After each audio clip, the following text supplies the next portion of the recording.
नमस्कार. आजचा पदार्थ सर्वांच्या परिचयाचाच आहे, पण नाही का प्रत्येकाची बनवण्याची पद्धत ही वेगवेगळी असते. तर गावाकडची पद्धत आहे ही, तर तीच मी तुम्हाला दाखवणार आहे. तर इथे 1 कप मी चणा डाळ घेतली आहे आणि रात्रभर ती भिजवून घेतली आहे. म्हणजे 5 ते 6 तास ती भिजत घालायची आहे आपल्याला. त्यानंतर अर्धा कप इथे मूग डाळ घेतली आहे. तर तुम्ही इथं नाही का सालीची मूग डाळसुद्धा घेऊ शकता किंवा पिवळी मूग डाळसुद्धा घेऊ शकता.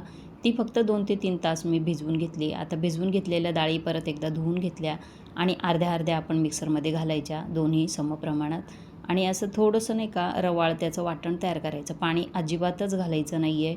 त्याच्याच पाण्यामध्ये त्याला जो ओलावा आहे त्याच्यातच ते आपल्याला वाटण तयार करायचं आहे. आता मिक्सरच्या भांड्यात 2 गड्ड्या लसूण घातला आहे आणि 7 ते 8 लाल सुक्या मिरच्या घातल्या, जिरं घातलं आहे आणि चवीपुरतं मीठ घालायचं आणि छान अशी मूठभर कोथिंबीर घालायची आहे देठासहित आणि नाही का पाणी घालून हे असं बारीक वाटण तयार करायचं आपल्याला. याच्यात बी राहू द्यायचे नाही मिरचीचे.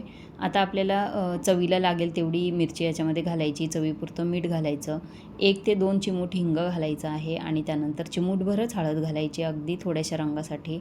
अर्धा चमचा मी इथं धणे पावडरसुद्धा घातली आहे आणि छान असं मिसळून घ्यायचं आहे. अशा पद्धतीचं हे वाटण तयार करायचं आहे आपल्याला. खूप जास्त नाही का बारीक पेस्ट करायची नाही. नंतर मी याच्यात बारीक चिरून कोथिंबीरसुद्धा घातली. हे अशा पद्धतीने जर तुम्ही मूगवड्या, म्हणजे आमच्या गावाकडे याला मूगवड्या म्हणतात. जेव्हा मी पुण्यात राहायला आले ना, तेव्हा मला कळालं की याला नाही का इकडे पुण्यात सांडगेसुद्धा म्हणतात. तर हे मूगवड्या अशा मोडून घ्यायच्या आहे हाताने. तर कशा मोडायच्या ते मी तुम्हाला दाखवते. हे बघा, अगदी आपली 4 बोटं आणि वरचा जो अंगठा आहे, अंगठ्याने असं ढकलत जायचं आणि सेम आकाराच्या अशा मूगवड्या आपण पाडून घ्यायच्या आहे. आम्ही जेव्हा लहानपणी मामाच्या गावाला जायचो ना, तेव्हा आजी बनवायची ना, तर आम्ही दोघी बहिणी काय करायचो की कोपऱ्या-कोपऱ्याला बसायचं आणि नाही का मूगवड्या अशा पाडायच्या आणि नंतर त्या मूगवड्या आम्ही मोजत बसायचो की तू किती बनवल्या, मी किती बनवल्या. त्याच्यात एक वेगळीच मजा होती. तर अशा पद्धतीने मी हे बघा, ही जी पॉलिथिन आहे ना, याला काही तेल वगैरे लावायचं नाही, तसंच त्या मूगवड्या घातल्या आहे. छान कडकडीत उन्हात 3 ते 4 तास वाळल्या ना, की 4 तासानंतर त्याला एक लेयर येते छान अशी. हे बघा, मी सर्व काही अशा वाळवून घेतल्या. 4 तासानंतर बघू शकता तुम्ही अशी मस्त ही वाळली आहे.